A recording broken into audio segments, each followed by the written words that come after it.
അസ്സലാമു അലൈക്കും വറഹ്മത്തുള്ളാഹി വബറകാതുഹു. വിശുദ്ധ റമദാൻ ഏതാനും ദിവസങ്ങൾക്കുള്ളിൽ നമ്മിലേക്ക് ആഗതമാവുകയാണ്.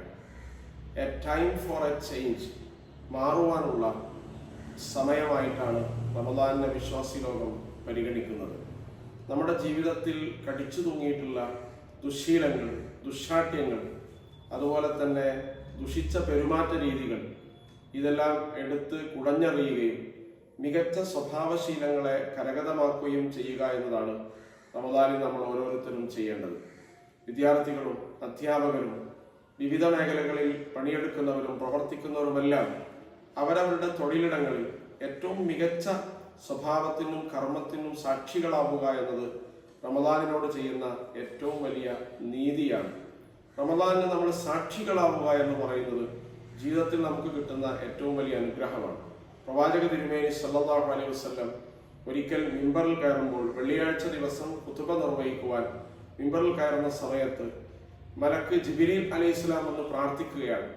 ഒരാളുടെ ജീവിതത്തിൽ റമദാൻ ആഗതമായിട്ട് നരകമോചനം സാധ്യമായിട്ടില്ലെങ്കിൽ അദ്ദേഹത്തിൻ്റെ മേൽ ദൈവത്തിൻ്റെ, സൃഷ്ടാവിൻ്റെ കോപമുണ്ടാവട്ടെ, ശാപമുണ്ടാവട്ടെ എന്ന് മലാക ജിബ്രീൽ അലൈഹിസ്സലാം പ്രാർത്ഥിച്ചപ്പോൾ പ്രവാചകൻ അതിന് ആമീൻ എന്ന് പറഞ്ഞു വന്നാണ്. എന്ന് പറഞ്ഞാൽ ഒരു മനുഷ്യന്റെ ജീവിതത്തിൽ അവന് കിട്ടുന്ന ഏറ്റവും വലിയ അനുഗ്രഹങ്ങളിൽ ഒന്നാണ് റമദാൻ എന്ന് പറയുന്നത്.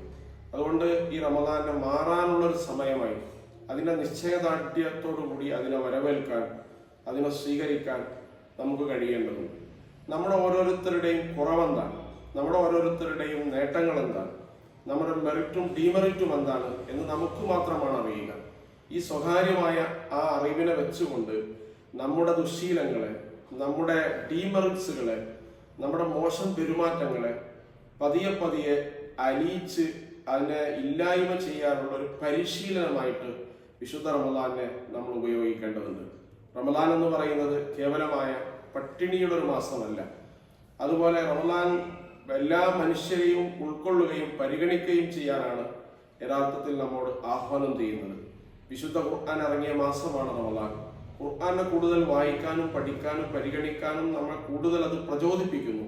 അപ്പൊ വിശുദ്ധ ഖുർആനെ സ്വീകരിക്കുന്നതിന്റെ ഭാഗമായി നമ്മളെല്ലാവരും റമദാനെ സ്വാഗതം ചെയ്യാൻ നമുക്ക് ബാധ്യതയുണ്ട്. റമദാനിലേക്ക് കാലെടുത്ത് വെക്കുമ്പോൾ ഉറച്ച മനസ്സോടെ, ദൃഢപ്രതിജ്ഞയോടുകൂടി മാറാനുള്ള അസുലഭമായ അവസരമായി നമ്മുടെ ജീവിതത്തെ കൂടുതൽ ക്രമപ്പെടുത്താനും ചിട്ടപ്പെടുത്താനുള്ള ഒരു പോസിറ്റീവ് ആംബിയൻസായി വിശുദ്ധ റമദാനെ നമ്മൾ ഓരോരുത്തരും സ്വീകരിക്കുക. ജഗന്നിയന്താവ് നമുക്കതിന് തൗഫീഖ് നൽകി അനുഗ്രഹിക്കുമാറാവട്ടെ.